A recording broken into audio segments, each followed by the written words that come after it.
And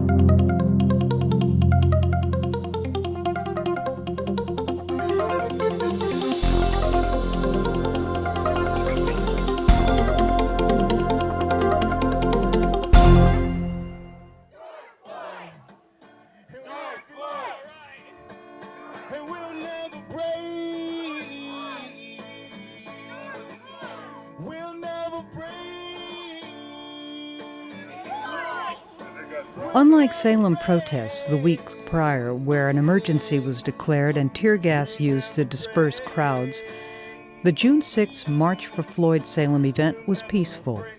Its lead organizer, 31-year-old Greg Simpson of Salem, made sure of that, informing law enforcement throughout the planning and inviting several to speak at the event, starting with Salem Police Chief Jerry Moore. I'm surrounded here by great people today, and we all have talents. And when we see problems, the only way we solve them is we get together, we dive in, and we take care of business.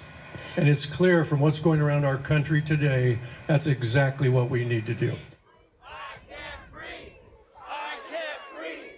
The event drew over 2,000 people to the state capitol to honor the 46-year-old black man whose videotaped death while in the custody of Minnesota police shocked the nation and the world, prompting calls for police reforms and an end to systemic racism. But what would that look like? And how would we accomplish it? As the nation and our community examines the roots of racial injustice, I talked with Greg and his friend Casey Kopcho, NAACP Salem Communications Chair, to get their perspectives. Greg, I saw the crowds. I saw the crowds here, nationally, internationally, and there's a real mix of people and an enormous number of so-called white faces. I mean, I saw more of that than I had seen in a long time. So this sounds like maybe this time is different. What's your take? I definitely think that this time is different. I think that, when Martin Luther King and Malcolm X were unfortunately killed, I think that a lot of the push for what we're pushing for now stopped. And we're starting to see that again. People are starting to realize that in order to make a difference, we have to come together as a people in the whole, we have to start doing things differently than before. And what I mean by that is, not different, the same as what Martin Luther King and Malcolm X were doing. They were fighting a legal fight. They understood that we had to get in positions of power in order to make change, and they wanted to stop that. So what we're seeing is a new wave of that. People who have woken up, of a long time of being asleep to what's going on. People are waking up and realizing that, wait a minute. We need to take this fight serious. People, white, black, it doesn't matter. Through the generations, they've learned to love each other and live with each other. So, it's really been filtered out throughout the years. Yeah, there's still some people that are, obviously racist and hold up to the same ideals that they did before. But a new generation is being born, and it's filtering out, a lot of the old ways, a lot of the old views and stuff. So what we're seeing today is a result of that. We're seeing an awakening of how we need to fight, and it's also, a lot of white folks don't think about the people who, Jonathan Daniels, somebody who stepped in front of a shotgun for to protect a black woman and was killed. A lot of white people need to be reminded that there was a lot of other white people that fought just the same way they are today. So what we're seeing is a new wave of that. A new wave of white people who feel the same way Jonathan Daniels did. A new wave of black people realizing that we need to get into office. So all this is a new wave now.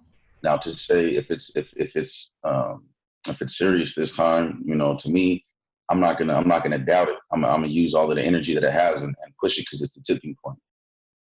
And whether the rest of the world falls in line or not, I'm gonna continue my fight regardless. And it sounds like you're getting some help in that, aren't you? Mm-hmm. What's happening that gives you more hope? What do you see people rallying around this idea with? Well, there's a lot of people who are offering their help. To be honest, I can't even keep up with everything. I have to spend. That's encouraging. And it shows me. That's what makes me personally feel like this is different, because a lot of them are white people. And there's a lot of white people who have a lot of love for minorities, and they're tired of watching videos, even Latinos getting beat up in the street, black men getting killed in the street. They don't want to see that no more. People want to live in peace. We want to be okay. We're tired of the way things have been going for the last how many ever years. And the whole world understands now it's time for a change. Casey, thank you, Greg.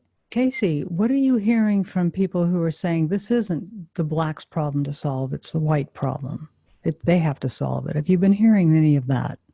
Well, absolutely. Racism, let's be honest, is something that affects all of us. The systemic disproportionality to which, whether it's healthcare or education or everything, it holds us all back. And that's something that a lot of folks are starting to realize. And you and I actually had this discussion back on Martin Luther King Day when we sat down and talked for InSight. And I said to you one of the quotes that Martin Luther King Jr. said, which is, "I can't be what I ought to be until you are what you ought to be." And it's really that mentality that people are starting to rally around, white people in particular, that are understanding that, we can't truly be who we are as individuals or as a community until we are all whole and all equal, whether that's in the eyes of law enforcement, or whether that's equal access to education or opportunity to be an elected office holder who gets a seat at the table to make some of these decisions, or whether it's healthcare, or whether it's statistics like the high and disproportionate number of African Americans who live within, I think it's 30 miles of a coal power plant. So when we have conversations around climate change or anything else like that, it's all interrelated, and we're starting as a global movement. I mean, you look in London, you look in Paris, you look in New Zealand, everyone is rallying around this idea and this notion that it's time to just end it. And we're not going to stop. And that's what Greg is saying, is that we are not going to stop. And fortunately, we've had in Salem, nothing so egregious as what's happened in say, Minneapolis or elsewhere. But that's not to say it couldn't happen. And quite frankly, we're blessed to have a relationship that we do with folks like Chief Jerry Moore. But he's one person. He's also retiring. So we have to establish these relationships as a community. We really want to continue to engage the community in open dialogue and have these discussions around racial disparities, around LGBTQ disparities, around all of the different conversations that need to be had with the public to understand what is the community seeing and what does the community need from law enforcement, and vice versa, because we're not going to move forward unless we're all talking together and making change together. It's already happening. You know what I'm saying? What I'm seeing is people in positions of power reaching out and being able to offer the resources that they have, which if that wasn't happening, that's what I would say would need to happen. We need, our community leaders, our elected community leaders to turn around and look at our community and see what needs to be done. They need to pay attention to where the community is hurting at so they can learn, where to uplift it. And, it has to be community effort. I wouldn't be able to answer, that question as detailed as it would need to be, because there's more people that are needed in that conversation, to make it turn out the best that it could. The part that I offer is, just teaching our kids to embrace each other's differences, because that's where it becomes equal. That's, getting it at the roots, nipping it in the butt, whatever somebody would say. Once we get the youth to understand that, we're all equal, we all have feelings, and, that's what we used to teach. And it went missing somewhere, and I don't know where it went missing at, but the important part is just that we bring it back. Bring it back. We began with it, all men are created equal. John Locke, upon whose writings the all men are created equal were derived, did believe that. And fundamentally, that is where it all came from, was an understanding that that we are all human and we are all equal, and we all are endowed with certain inalienable rights. Yet here we are in 2020, still trying to fight that. It's a pretty dark time, honestly, because there's a lot of understanding that's setting in on people that that they had been reluctant to be aware. But I say it kind of with a smile on my face because I'm happy to keep fighting, and I'm happy to see more people are joining the fight. I wish we didn't have to. I wish we didn't have to. I wish George Floyd didn't die. It's time to fight, to learn, and to transform together. America is broken, but it is not beyond repair. For our nation to heal from a trauma of this caliber, we must be deliberate and intentional, unified and clear. With the technological advances our society has to expose the nightmare that millions of Americans experience each day, it has become abundantly clear. We need and we demand change. As Reverend Al Sharpton said, this time it's different. It's a new time, a different time, and a different season. Do you hear what's in that? What does that mean to you? This is a different time, a different season. It really is different. No, that's my belief. I feel like I believe that because I have to. I don't feel like I have room to believe anything else that'll take away from my energy, that'll take away from my fight and my drive. This is the tipping point. And like I said, for me, even if it's not for the rest of the world, I'm not going to stop.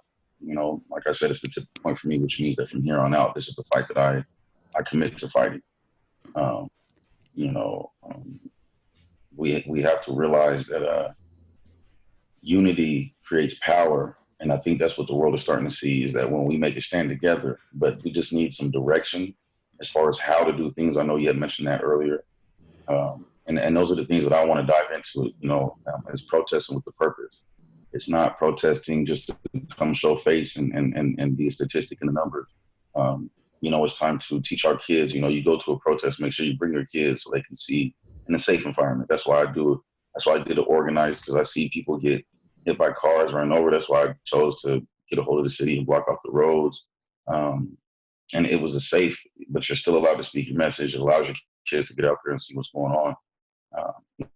The fight doesn't end at the protest. It continues, and people understand it. That's why I'm saying at these protests. When you go home, you take this with you, do some research, figure out what's going on, teach your kids how to get in legislation so we can start making sure that the rules are done with the vision of equality, not a vision of control or secret agenda. And that's as we travel, because we're traveling now, we're going to different cities, we're getting called to different cities. Like we got called to Dallas, so we went out there to make sure that we can try to make it as peaceful as possible. Make sure that we get the chief of police involved, get him down there. The mayor came down there, said a couple words, and it was just amazing to see. And we got called out to Woodburn, Independence, and all that. All these people see what's going on, what they see as a peaceful event. They see a way to be able to deliver their message without it getting scrubbed out by somebody else. They see a couple of strong black men from the area, because I'm definitely not the only one. Shout out to my brother William Jones. Shout out to my brother Simeon. Shout out to my brother Marcellus. They've all been with me through this process, and we've been traveling and going to different cities to make sure that it's a peaceful protest, and that the people feel comfortable. If we can make them feel safe by our presence, we're going to be there. My bad. I don't know if I got away from the question or not, but yeah, I'm passionate about it. So. And it communicates. I'd like to throw open a question to either one of you to say, how would white people or people in general examine racism? What would you want them to do to kind of look at themselves? Maybe they're consciously or unconsciously racist. They don't know. What do they look for? I mean, how do you get people to be in the mindset that they may be unconsciously contributing to the problem of racism? So I'm gonna jump in real quick. I watched this movie, and it was called, I don't know if it was The Given or The Giver. You guys seen that? Where the whole movie started off with black and white, and the kid was going to high school, and it was like a control movie where the government was controlling the people. So anyway, they're desensitized, and they're doing things in the movie that to them is normal, but the kid, he starts to see things, that the way that they are, he starts to see in color, and there's a moment where there's a part of the process in their society where they get rid of the babies for some reason. I don't remember, but they kill the babies. The baby is born, and they look at the baby and decide, oh, this was not good enough, or whatever it may be. But to them, it's normal. They don't think anything is wrong, but it's because they've been desensitized. And as the father's son starts to wake up and realize what's going on, he starts to actually see in color, and then he walks into his dad's job one time, and he's been there before and seen his dad kill a baby, and he thought there was nothing wrong with it either, because that's just the way that things were. It was just normal. And then as the kid started to wake up and he saw his kid kill or his dad kill the baby, he freaked out and was like, "Dad, what are you doing?" Started like trying to grab the baby and save the baby. And the dad was like, "What do you mean? Like, this is normal or something?" And my conclusion came from that is because they were like, somebody can say like, it's not the father's fault because he didn't know that what he was doing was wrong. But the thing is that just because you're ignorant of something does not forgive you the responsibility, because we're all human beings and we have the intelligence to figure out what's wrong and what's right. So more than it just being your own ignorance, that's a cop out. Somebody can't say like, "Oh, well, I just didn't know." No, you have a responsibility as a human being with the brain that you have, the intelligence that you have to go forth and put a foot forward and figure out what's wrong or right. If you're over 18 years old and you're still sitting with that excuse, there's something wrong. It's common sense. And if you don't know, you see stuff happening in the world and you just choose to be like, "Well, I don't know." No, go find out. Take a responsibility. Put your foot forward and see what's going on in the world. Because like I said, ignorance does not excuse you from responsibility. We all have a responsibility for each other on this planet to make sure that we're all okay. We have to look out for each other. So if you see something that you know is a racist act or something that makes someone else really uncomfortable, speak out, step up. Mm-hmm. Mm-hmm. Casey, what do you think? How can people I couldn't say it any better than Craig. I'm sorry, that's pretty powerful. Yeah, I agree. I can't say it any better than Greg did either. So everything that Greg just said, the only thing that I'll add, as a white guy, is that, I grew up poor. I grew up, with nothing, and on food stamps and stuff like that. But, there's still a world of opportunity and I didn't realize it. And that's what it is it was ignorance because I was young, but I mean, since I've been 20, I've, been out there doing stuff like this, thankfully, that I've had that level of self-awareness. But there's two things that I want to say. One is that there are going to be allies along this journey that are going to have different levels of self-awareness, in the white community especially. And I'm not going to say everything perfectly, and I'm not going to do everything right. But I think one of the more important things is that people listen to people of color, and people learn. And so when we make mistakes, we stop. We don't wait our turn to talk. We just listen, and we understand, and then that's how we move forward together. It's hard for people to talk about because they're scared that they're going to say something wrong, because they know maybe they don't even know that they don't know what they don't know. And so they could say, "Well, I know that, it's not the same experience for me," but you don't know it. And that's the hard thing that people have conceptualizing, is that you can hear it, you can understand it, you can read it, we can watch George Floyd, and we can see what happens, but we still don't know what that's like. And I'm never going to know. And that's part of white privilege, is that we are never going to know. I'm never going to know. There have been times that when I have gone to the store with my mother, who is also a brown Latina woman, have had the store asset protection security follow us around the store, because what that person saw was two brown women at a store that he automatically thought that we were up to no good. And that same individual even called the police on us when asked why he was following us. Even though this happened to my mother and I, Black lives are affected even more by the systematic racism in this country. One of our white neighbors had decided that he was suspicious standing at the bus stop. Porque un vecino dijo que él era sospechoso en una parada del camión. And followed him until the police showed up. Y le habló a la policía y llegó la policía. And when I shared that with my white friends, Cuando comparto eso con I mis talked amigos about how blancos, thankful I was hablo de that he cómo was estoy safe. agradecida que él está vivo. But what I was really thinking was, Pero lo que estaba pensando en verdad,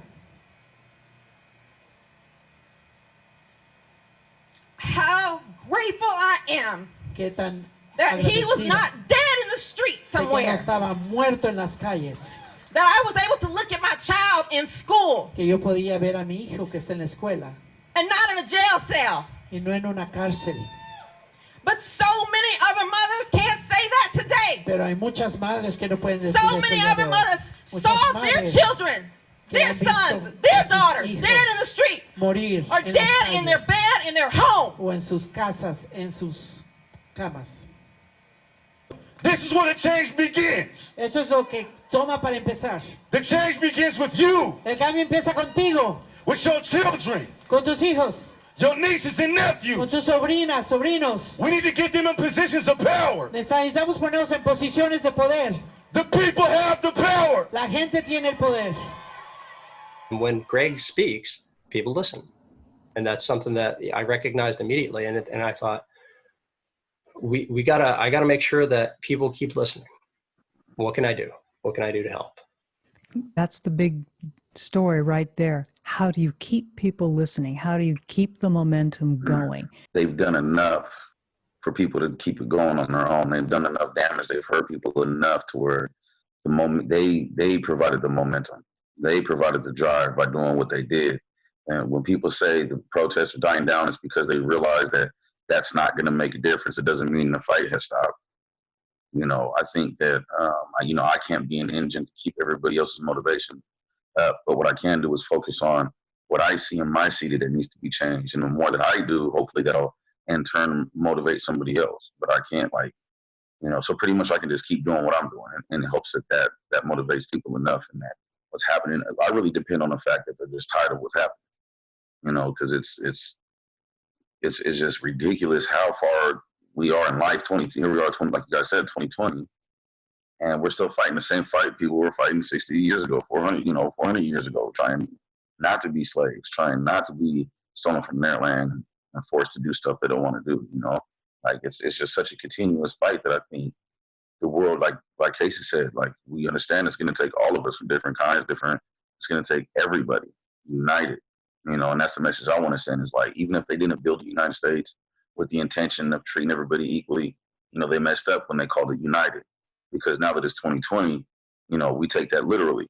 We must stand united. We don't know what you guys meant when you built this, but you gave us an idea, you gave us a vision, you gave us a dream. These institutions that were intentionally created to perpetuate systemic racism over centuries. And we are in a position now of awareness that we can intentionally dismantle and rebuild these things together. And that's what we need to be talking about doing, and that's what we need to be doing together.